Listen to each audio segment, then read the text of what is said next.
সিম আলু দিয়ে লাউ শাক ভাজি কখনো খেয়েছেন? এটা খুবই মজার একটা খাবার। আসসালামু আলাইকুম এভরিওয়ান, আজকে আমি দেখাবো একটা রেসিপি। এটা হলো সিম আলু দিয়ে লাউ শাক ভাজি করা। বিচিওয়ালা সিম দিয়ে আলু দিয়ে লাউ শাক ভাজি। এটা শীতের মধ্যে খেতে খুবই ভালো লাগে, খুবই জনপ্রিয় এটি খাওয়া। এটা আমার শাশুড়ির করা একটা রেসিপি, উনি এটা খুব ভালো করে। এটার জন্য পেঁয়াজ রসুন পরিমাণটা একটু বেশি লাগে। এখানে মা আলু সিম তারপর পেঁয়াজ রসুন সব একসাথে লাউ শাক সহ একসাথে সেদ্ধ বসিয়ে দিয়েছে।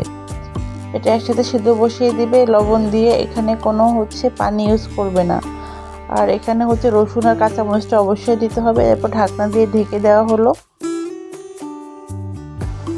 সব একসাথে দিয়ে ঢাকনা দিয়ে ঢেকে রাখা হলো। এরপর আস্তে আস্তে পানি বের হবে। এই যে অনেকখানি পানি বের হয়ে আসছে। এখন এই পানিতে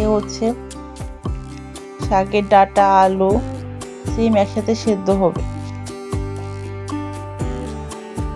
এটা ভালো করে নেড়ে চেড়ে ভালোভাবে মিশিয়ে নিতে হবে। আলুটা একদম ভেঙে ভেঙে দিতে হবে খুন্তি দিয়ে।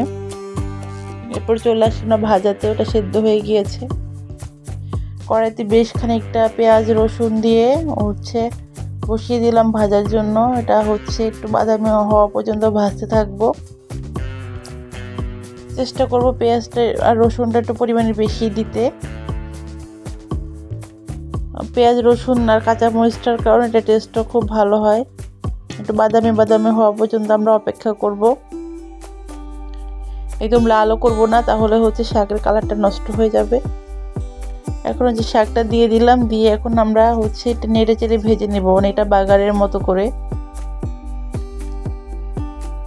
লবণ যেহেতু আগে দেওয়া হয়েছে, এখন এখানে আর কোনো লবণ অ্যাড করা হয় নাই। নেড়ে চেড়ে ভালোভাবে মিশিয়ে নিব।